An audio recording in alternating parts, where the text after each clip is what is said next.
Hi అండి, నేను ఇవాళ ఉప్మా పెసరట్టు చేస్తున్నాను. ఇవాళ బ్రేక్ఫాస్ట్ కింద. ఇది మా ఇంట్లో అందరికీ చాలా ఇష్టం.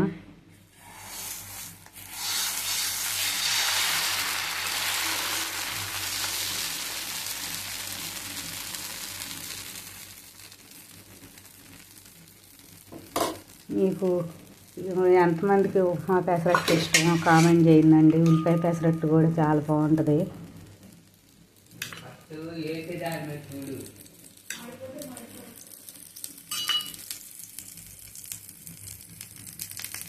ఇట్లా ఫస్ట్ దోశ వేసుకొని తర్వాత ఉప్మా స్ప్రెడ్ చేసుకోవాలండి.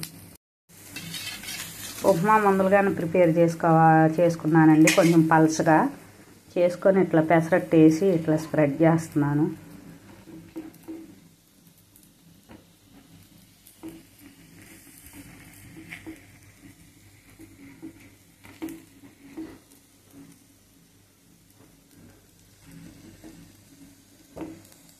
స్ప్రెడ్ చేసిన తర్వాత ఇట్లా కొత్తిమీర చల్లుకుంటున్నాను. కొత్తిమీర ఇష్టమైన వాళ్ళు చల్లుకోవచ్చండి. కొత్తిమీర చల్లేసుకొని ఇక తీసి సర్వ్ చేయటమేనండి. ఉప్మా పెసరట్టు రెడీ.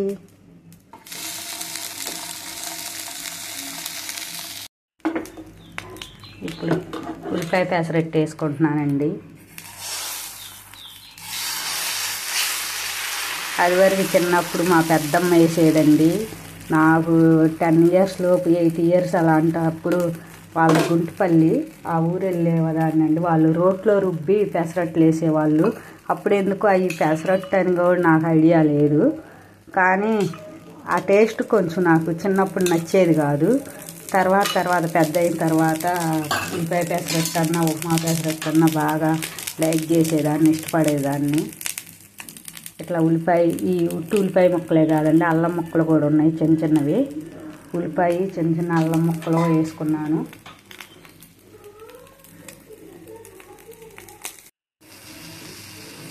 ఇట్లా కొత్తిమీర కూడా వేసుకుంటున్నానండి.